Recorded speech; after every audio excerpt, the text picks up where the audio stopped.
अल्लाह का वास्ते होगी, अल्लाह का वास्ते होगी, अल्लाह का वास्ते, अल्लाह का वास्ते, अल्लाह का वास्ते होगी, अल्लाह का वास्ते, अल्लाह का वास्ते। এরা 16-17 বছরে শেখ হাসিনা একটা চুলও বাঁকা করতে পারে নাই। আজকে সব সৈনিক একদম খাড়ায় গেছে, এক একজন সবগুলা চুল খাড়ায় গেছে। এখন পারলে শেখ হাসিনাকে সরাইতি, তখন তো এক একটা ধান খেতে লুকায় ছিলি, ট্রাকটা সরাইতে পারিস নাই। আজকে একটা শান্তিপূর্ণ জায়গায় আমরা আমাদের শহীদ পরিবারদের সাথে দেখা করতে গেছি, ওইখানে তুই জিয়ার সৈনিকের হ্যাডাম দেখাইতে গেছিস। ছবিটা হইলো আর কি তারেক রহমানের শেখ হাসিনার স্বৈরাচারের পথে হাঁটার চিহ্ন। তারেক রহমান যে শেখ হাসিনার পথে হাঁটতেছে, এটা হলো ওইটার চিহ্ন। সে ছাত্র দলকে আরেকটা যে সন্ত্রাসী বাহিনী বানাইতেছে, এটার হইলো এটা চিহ্ন আর কি। এই ঘটনা কি আপনারা তো বের হচ্ছিলেন, সবকিছু ঠিকঠাক ছিল? কোনো কিছু না, আমরা তো শহীদ পরিবারের সাথে দেখা করতে গেছি, শহীদ পরিবারের সাথে দেখা করে বেরো আসতেছিলাম। ছাত্র দলের সন্ত্রাসীরা আবারও 20-30 জন, তারা জিয়ার সৈনিক এক হও এই স্লোগান দিয়ে আমাদের গাড়িতে রড ছুঁড়ে মারে, ইট ছুঁড়ে মারে, পাথর ছুঁড়ে মারে। এই জিয়ার সৈনিকরা মানে দুঃখজনক, এগুলো আমরা বলতে চাই না আসলে। এরা 16-17 বছরে শেখ হাসিনা একটা চুলও বাঁকা করতে পারে নাই। আজকে সব সৈনিক একদম খাড়ায় গেছে, এক একজন সবগুলা চুল খাড়ায় গেছে। এখন পারলে শেখ হাসিনাকে সরাইতি, তখন তো এক একটা ধান খেতে লুকায় ছিলি, ট্রাকটা সরাইতে পারিস নাই। আজকে একটা শান্তিপূর্ণ জায়গায় আমরা আমাদের শহীদ পরিবারদের সাথে দেখা করতে গেছি, ওইখানে তুই জিয়ার সৈনিকের হ্যাডাম দেখাইতে গেছিস। এই হ্যাডাম এতদিন দেখাইতি তোরা। তো তারেক রহমান আসলে কি চাইতেছে, উপরে উপরে ঢং ধরে অভিনয় করে ভিতরে ভিতরে ছাত্রদলকে যদি সন্ত্রাসী বাহিনী হিসেবে ব্যবহার করে এইরকম হামলা করতে চায়। একটা কি মারছে হয়, ইট দিয়ে মারছে অথবা রড দিয়ে মেরে এটা ভাঙছে। ভাঙার পরে এখানে তো পুরো গাড়ি এখন ওপেন। দ্বিতীয় আরেকটা ইট যদি মারতো, এখানে আমরা 6 জন ছিলাম, সংসদ সদস্য ছিল, আমি নিজেও ছিলাম। 6 জনের যে কাউকে যদি আরেকটা ইট এসে লাগতো, লোকটা তো সাথে স্পট ডেড হইতো।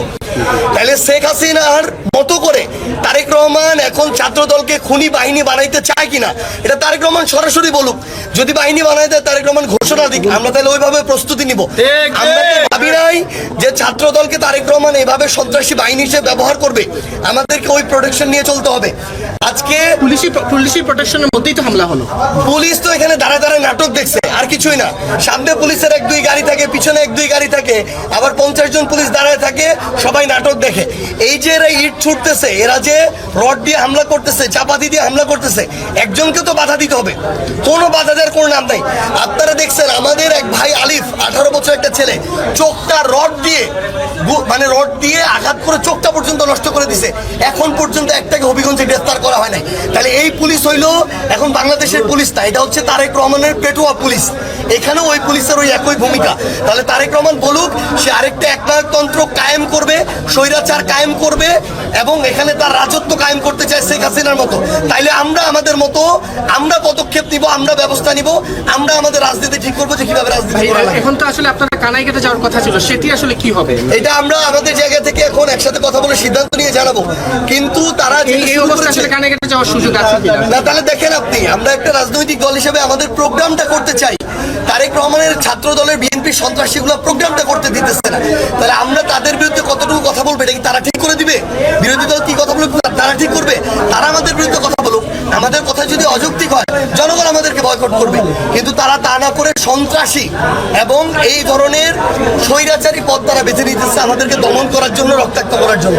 আমরা গোলাপগঞ্জে যাব, এখন আমরা দাঁড়াবো, দেখে কত সন্ত্রাসী আছে এই সরকারের প্রতিরোধ আমাদের করতে পারে, করবে। সংস্কার চাচ্ছে না সরকার, কোনো ধরনের গণতান্ত্রিক পরিবর্তন করতে দিবে না। খালেদা জিয়ার গাড়ি বহরে যেভাবে সন্ত্রাসীরা হামলা করেছিল, একই কায়দায় কিন্তু তারা এখন আমাদের গাড়ি বহরে হামলা করছে। সন্ত্রাস মোকাবেলায় শুধু 11 দলের নয়, আমরা বাংলাদেশের আপামর ছাত্র জনতা সহ সকল গণতান্ত্রিক, রাজনৈতিক, সামাজিক শক্তিকে ঐক্যবদ্ধ হওয়ার আহ্বান জানাচ্ছি। কারণ গতকাল হবিগঞ্জ থেকে আজকে গোলাপগঞ্জ, আমরা যা দেখছি যে সন্ত্রাসীদের অভয়ারণ্যে দেশকে আবারও নিয়ে যাওয়া হচ্ছে এবং সরকারের সন্ত্রাসী চরিত্র জাতির সামনে উন্মুক্ত হচ্ছে। সরকার যদি সন্ত্রাসের পথে হাঁটে তাহলে জনগণ প্রতিরোধের পথে হাঁটবে। আমরা গোলাপগঞ্জে যাব, এখন আমরা দাঁড়াবো, দেখি কত সন্ত্রাসী আছে এই সরকারের, তারা কতটুকু প্রতিরোধ আমাদের করতে পারে করবে। কিন্তু আমরা গণভোটের গণরায় সংস্কার বিচারের পক্ষে, জনগণের অধিকারের পক্ষে আমাদের কর্মসূচি অব্যাহত থাকবে। আমরা আমাদের নিরাপত্তার প্রতিটি ক্ষেত্রে আমরা স্থানীয় প্রশাসন, আমরা আইজিপি সবাইকে অবহিত করি, সব জায়গায় যাচ্ছি। গতকালকে যখন হবিগঞ্জে এই ধরনের ঘটনা ঘটছিল তখন আমরা জানিয়েছি। আজকে গোলাপগঞ্জে কিন্তু তারা বলেছিল কোনো কিছু হবে না, সম্পূর্ণ নিরাপত্তা থাকবে, সেখানেও গাড়িতে হামলা হয়েছে। তাহলে সরকার সংস্কার চাচ্ছে না, সরকার কোনো ধরনের গণতান্ত্রিক পরিবর্তন করতে দিবে না এবং কোনো রাজনৈতিক শক্তি নতুন করে উত্থান ঘটুক সেটাও চাচ্ছে না। একইভাবে পুরনো কায়দা বিরোধী দলকে আক্রমণ করা হচ্ছে, হামলা করা হচ্ছে। খালেদা জিয়ার গাড়ি বহরে যেভাবে সন্ত্রাসীরা হামলা করেছিল, একই কায়দায় কিন্তু তারা এখন আমাদের গাড়ি বহরে হামলা করছে। তো এর জবাব ইনশাল্লাহ বাংলাদেশের জন্য। সার্জিসের গাড়িতে একটু আগে হামলা হয়েছে, ছাত্রদল হামলা করেছে, আমাকে তো হামলা করা হয়, তারা একটা জাস্টিফিকেশন দিয়েছে যে আমি কথা বলি নাকি এই জন্য। আমি আজকে থেকে আর কোনো কথা বলবো না, চুপ থাকবো। তাহলে সার্জিস আলমের গাড়িতে কেন হামলা হলো? প্রিয় তারেক রহমান, আলিফের চোখটা ফেরত দিন, আমরা চুপ হয়ে যাবো, আমরা আর কিছু বলবো না। আপনি আপনার ক্ষমতা চালান, আমরা কিচ্ছু চাই না, কিন্তু আমাদের আলিফের চোখটা ফেরত চাই। প্লিজ দয়া করে আমাদের চোখটা দিয়ে দিবেন আপনি। আমরা গতকালকে রাত্রে মামলাটা করেছি এবং সেই মামলাতে যারা ভিডিও ফুটেজে ছিল, যাদের হাত ভেঙে দেওয়া হয়েছে, অনেকের চোখ তোলা হয়েছে, যারা এটা করেছে এটা স্পষ্ট ভিডিও ফুটেজে আছে। আমরা গতকালকে অভিযোগ দিয়েছি, তো সেখানে আবার অভিযোগে কিছু কারেকশন আসতেছে, বিকজ দ্যাট আমরা একজন ব্যক্তি ওইখানে নাম আছে যার নামটা ওইখানে ভিডিওতে ছিল না। তো উনি জানিয়েছেন এসপি যে আজকে যখন ফুল কারেকশনটা চলে আসবে, আজকে ইনশাল্লাহ আমরা জিআর কোডটা পেয়ে যাব। তবে আমরা আশা করব যে বাংলাদেশে বিচারহীনতার যে সংস্কৃতি আছে সেটা থেকে বের হয়ে তারেক রহমান যে সরকার গঠন করেছেন ওনারা বিচার করবেন। এবং আমরা প্রধানমন্ত্রীর কাছে আহ্বান জানাচ্ছি, একজন ইন্টারের ছেলে যে হলো কাউকে কখনো মারতে যায় নাই, তার বাবা অসুস্থ, মা প্রতিবন্ধী, এখন অপারেশন থিয়েটারে আছে, আপনি কি পারবেন তার চোখটা ফেরত দিতে? আমরা বাংলাদেশে আর কোনো সহিংসতা রাজনীতি দেখতে চাই না। আমরা এতটুকুই বলবো, প্রিয় তারেক রহমান, আলিফের চোখটা ফেরত দিন, আমরা চুপ হয়ে যাবো, আমরা আর কিছু বলবো না।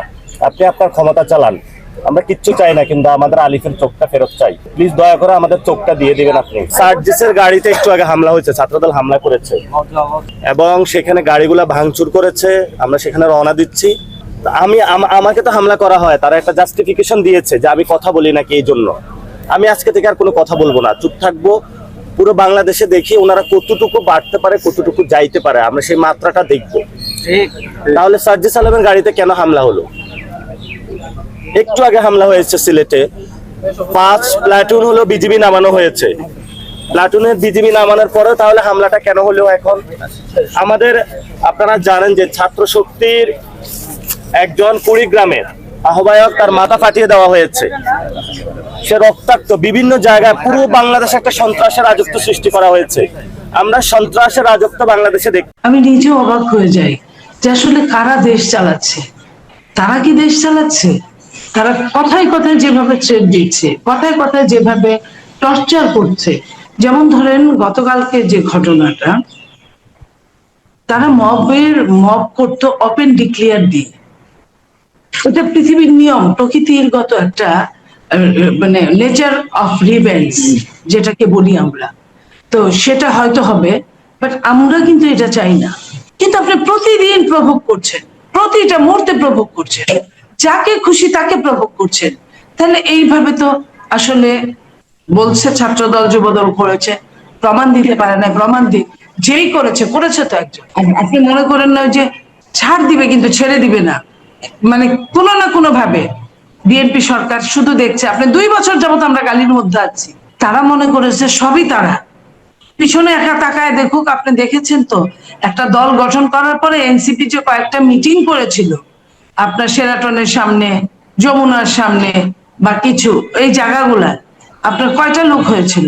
আমন্ত্রণ জানাচ্ছি প্রিয় দর্শক, মানচিত্র নিয়মিত আয়োজন কথোপকথনে আজকে এই মুহূর্তে আমাদের সঙ্গে আলোচনায় যুক্ত রয়েছেন সংসদ সদস্য এবং বিএনপির স্বনির্ভর বিষয়ক সম্পাদক নীলুফা চৌধুরী মনি। নীলুফা চৌধুরী মনি, সাম্প্রতিক সময় বা গত 2-1 দিনে যে কটি বিষয় ভাইরাল হয়েছে মানুষের মুখে মুখে, তার মধ্যে হচ্ছে যে রাজশাহী বিশ্ববিদ্যালয়ের জিএস সালাউদ্দিন আম্মার যা যা করছেন, এবং পরবর্তীতে আমরা দেখলাম যে সোমবার এনসিপি নেতা কর্মীরা হামলার শিকার হলেন এবং তারা এর জন্য বিএনপি অঙ্গ সংগঠন যুবদল ছাত্র দলকে দায়ী করছে। আমার কথা হচ্ছে যে সালাউদ্দিন আম্মারকে নিয়ে যদি প্রশ্ন করি যে তিনি কি প্রশাসনের চেয়েও তার হাত লম্বা, সরকারের চেয়েও তার হাত লম্বা, যা ইচ্ছা তাই করে যাচ্ছে। আর এমনি বিএনপির অনেক নেতা কর্মী রয়েছে, তারাও তো সন্ত্রাসী কর্মকাণ্ড করছে, চাঁদাবাজি করছে। সব মিলিয়ে এখন কেন এই পরিস্থিতি চলবে একটা নির্বাচিত সরকার এবং বিএনপি যখন ক্ষমতায়? আপনি কি বলবেন? ধন্যবাদ আপনাকে এবং যারা শুনছেন আমার শুভেচ্ছা। এখন যে জিনিসটা হয়েছে, মবের কথা বললেন আপনি, কারো কারো নামে বললেন যে তাদের ক্ষমতা কত বড়, লম্বা হাতটা কত বড়। আমি নিজেও অবাক হয়ে যাই যে আসলে কারা দেশ চালাচ্ছে, তারা কি দেশ চালাচ্ছে? তারা কথায় কথায় যেভাবে থ্রেট দিচ্ছে, কথায় কথায় যেভাবে টর্চার করছে, এই টর্চার এবং আপনার এই মানুষকে, অসহায় মানুষকে সমস্যায় ফেলা, এটা আসলে আমি আসলে বুঝতে পারি না। যেমন ধরেন গতকালকে যে ঘটনাটা, তারা মব করতো ওপেন ডিক্লেয়ার দিয়ে। এটা পৃথিবীর নিয়ম, প্রকৃতিগত একটা মানে নেচার অফ রিভেঞ্জ যেটাকে বলি আমরা।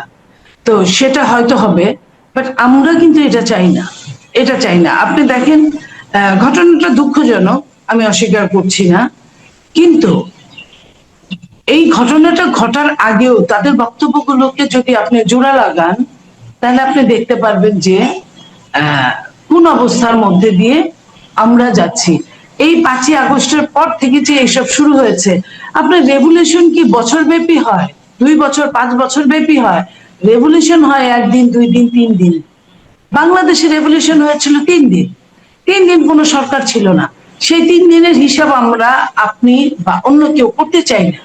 আপনি কেউ বলবো যে হ্যাঁ 3 দিনে যেহেতু সরকার ছিল না, সেইখানে কি হয়েছে না হয়েছে আমরা আফসোস করব, আমরা চেষ্টা করবো এটার তথ্যপাত্র বের করতে। কিন্তু তারপরে থেকে যে শুরু হয়েছে ওপেন ডিক্লেয়ার দিয়ে, আপনার এমপির বাসায় ডাকাতি, আপনার সাধারণ পাবলিকের বাসায় ডাকাতি, ডাকাতির পরে অ্যারেস্ট হওয়ার পরে সেই ছিনতাই করে আবার আসামিদেরকে আপনার তুলে নিয়ে যাওয়া, এই যে শুরু হয়েছে এগুলা, এটা শেষ কোথায়? আপনি যে ওই গ্রামে একটা কথা বলে যে ছিঁড়তে পারো না মুরগির ছাল, নাম হয়েছে শেখ জামাল।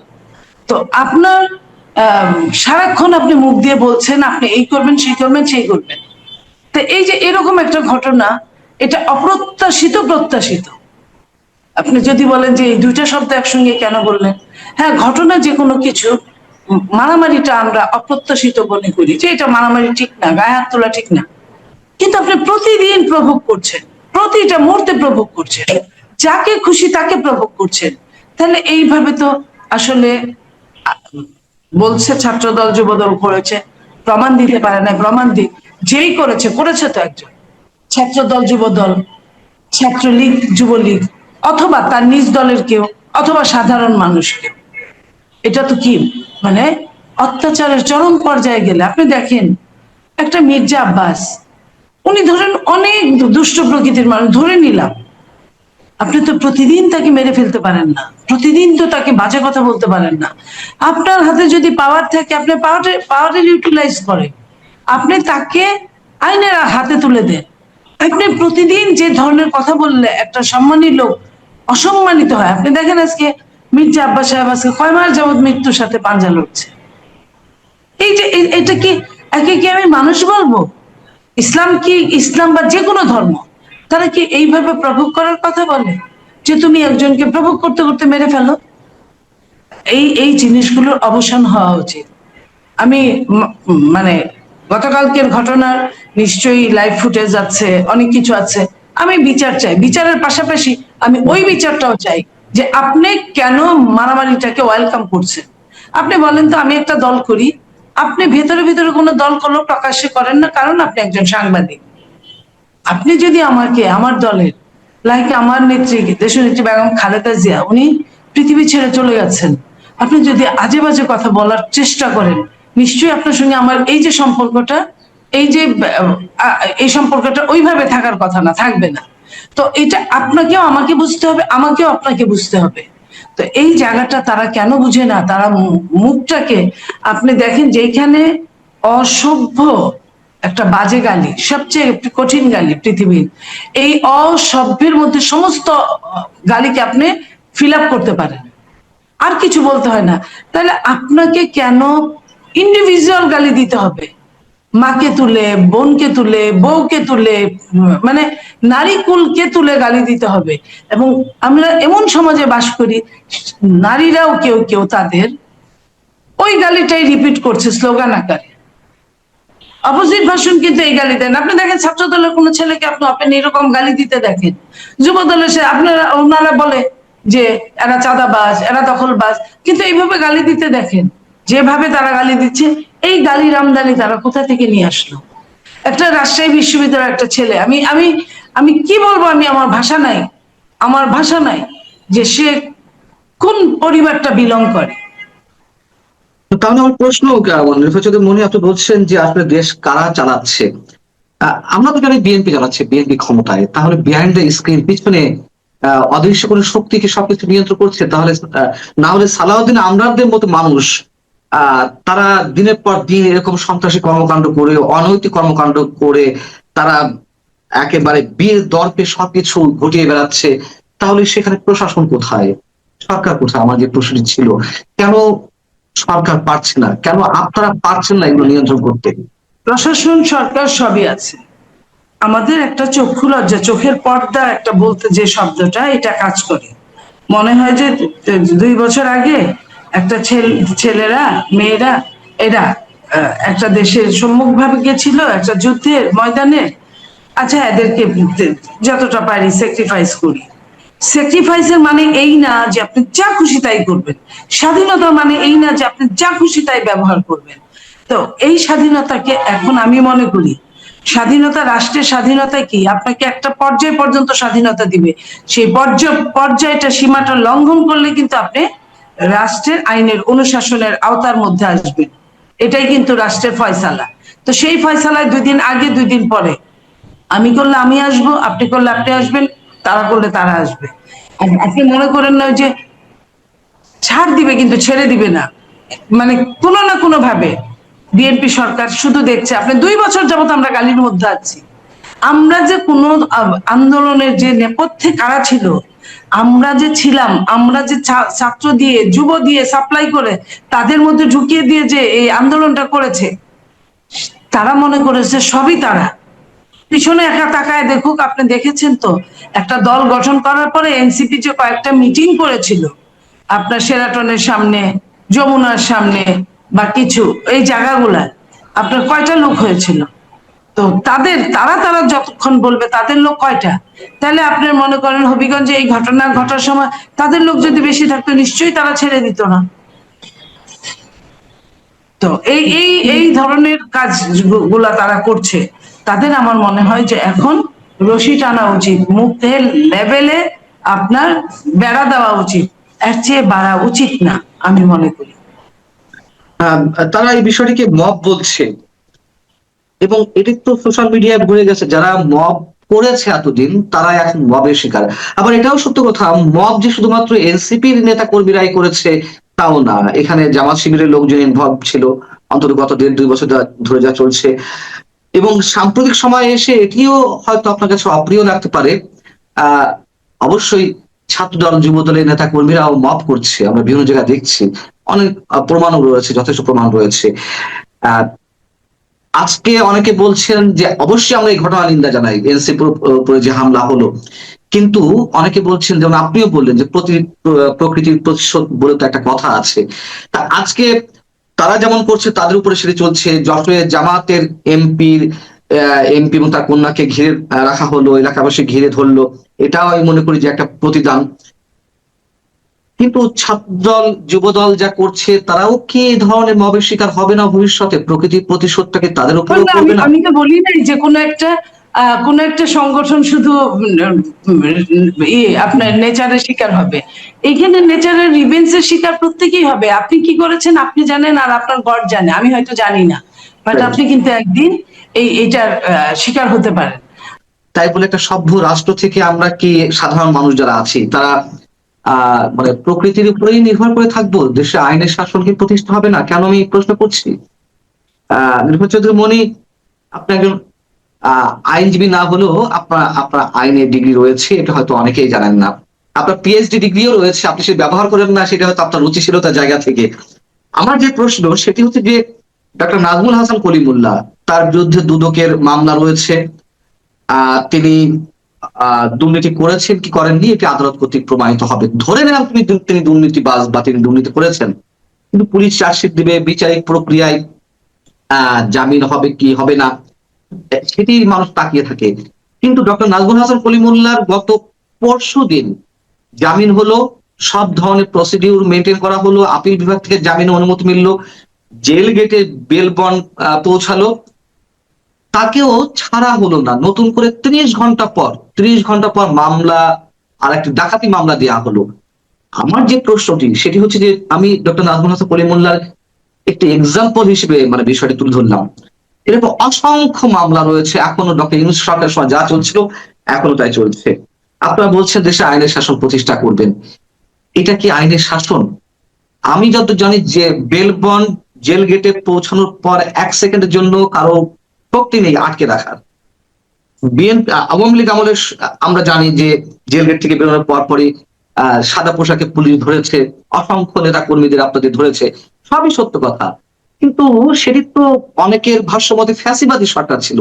বিএনপিও সেই ফ্যাসিবাদিতা পথে হাঁটছে, যেমন ফ্যাসিবাদকে লঙ্ঘন করেছিল, মানে টপকে গিয়েছিল ইউনূস সরকার, এখন তার ধারাবাহিকতা চলছে।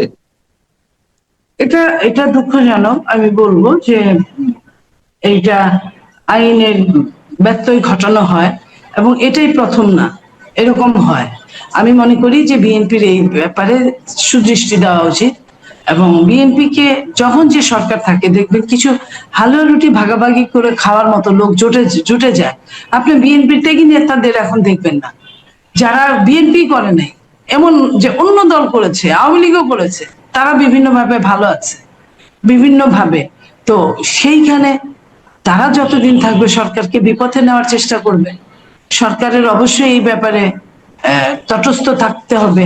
আমি মনে করি যে কোনো আইনের লঙ্ঘন করা বিএনপি করতে চান না, কারণ আমাদের নেতা জনাব তারেক রহমান সাহেব বলেছেন যে আমার মাকে যদি এখন জিজ্ঞেস করতাম যে আমি কি করব প্রতিশোধের ব্যাপারে, উনি বলতেন যে না, তোমার এই জায়গায় যাওয়া ঠিক হবে না, তুমি দেশের জন্য কাজ করো।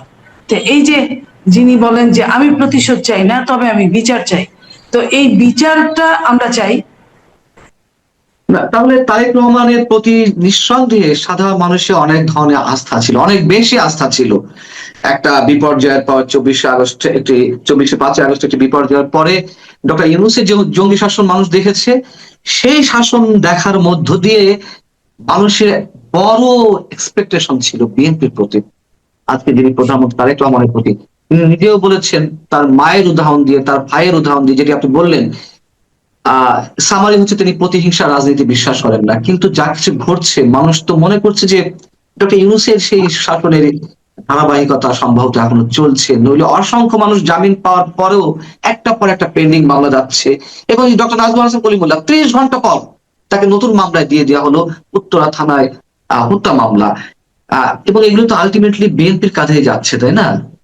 তো যারা সরকারে থাকে তারা কি কখনো বুঝবে না যে এগুলো আসলে কোন দিক দিয়ে কি হচ্ছে? আমার মনে হয় যে বিএনপি, আপনারা তো সাংবাদিক, এটা বিএনপির নীতি নির্ধারক মহলের কাছে এই আর্জিটা যদি আপনারা জানান, এটা নিশ্চয়ই তারা জানবেন, বুঝবেন এবং করার চেষ্টা করবেন। সেটা কিছু আপনি 100টা কাজে তো 2-3টা 5-7টা 10-12টা আপনার হতে পারে। আমি দুঃখ প্রকাশ করছি নাজমুল হাসান কলিমুল্লাহ সাহেবের জন্য, বাট এবং আশাও করছি যে আগামীতে এটা হবে না, ব্যর্থ হয়তো তার কিছুদিন থাকতে হবে, এরপরে জামিনটা নিশ্চয়ই উনি বের হবেন।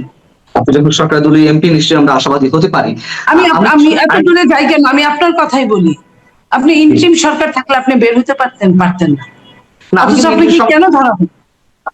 আমি কিন্তু ওই সরকারের সময় বেরিয়েছি, যখন দেশ বিদেশে প্রতিবাদ গড়ে উঠলো আমাদের কজনের বিষয়ে। ওই সময় বেরিয়েছে, কিন্তু তাদের টার্গেট ছিল আরো অন্যান্য মামলায় আটক দেখানোর, হয়তো প্রতিবাদের কারণে সেটি পারেনি। আচ্ছা, যাই হোক, আপনার সাথে যারা ছিল তারাও তো বের হয়েছে, পরে বের হয়েছে, তো সেটা তো সরকারের একটা উদারতা ছিল। অবশ্যই আমি বললাম যে অনেকে বের হচ্ছেন, এটাও বাস্তবতা, কিন্তু তার তুলনায় এখনো অসংখ্য মানুষ ভিড়ে মাটি বিক্রি করে জামিন নিচ্ছেন, আবার নতুন মামলা আটকে পড়ে যাচ্ছেন। তাহলে ওই টাকাগুলো তো তাদের জলে যাচ্ছে, এবং যে কষ্ট হচ্ছিল সেগুলো সব পণ্ডশ্রম হয়ে যাচ্ছে। মানুষ তো হতাশাগ্রস্ত হয়ে পড়ছে, আত্মহত্যার প্রবণতা বাড়ছে, এটিও বাস্তবতা। সেটাই, আপনি ভালো সেটা থাকবেন। নিশ্চয়ই আমরা জানাবো, সুযোগ থাকলে অবশ্যই জানাবো। জি, অসংখ্য ধন্যবাদ। আমার মনে হয় দেশের দায়িত্বশীল একজন রাজনীতিবিদ হিসেবে আমি ব্যক্তিগতভাবে মনে করি দেশে দায়িত্বশীল রাজনীতিবিদের সংখ্যা খুবই কম। নিঃসন্দেহে আপনি তাদের একজন। আপনি সেই জায়গা থেকে আপনি দলের মধ্যে হয়তো সম্ভব হলে সংসদেও কথা বলবেন, এটুকু আমরা প্রত্যাশা করি। আপনি ভালো থাকবেন। দর্শক, আপনারা যারা শুনছিলেন আপনারা ভালো থাকবেন। আল্লাহ হাফেজ। ধন্যবাদ।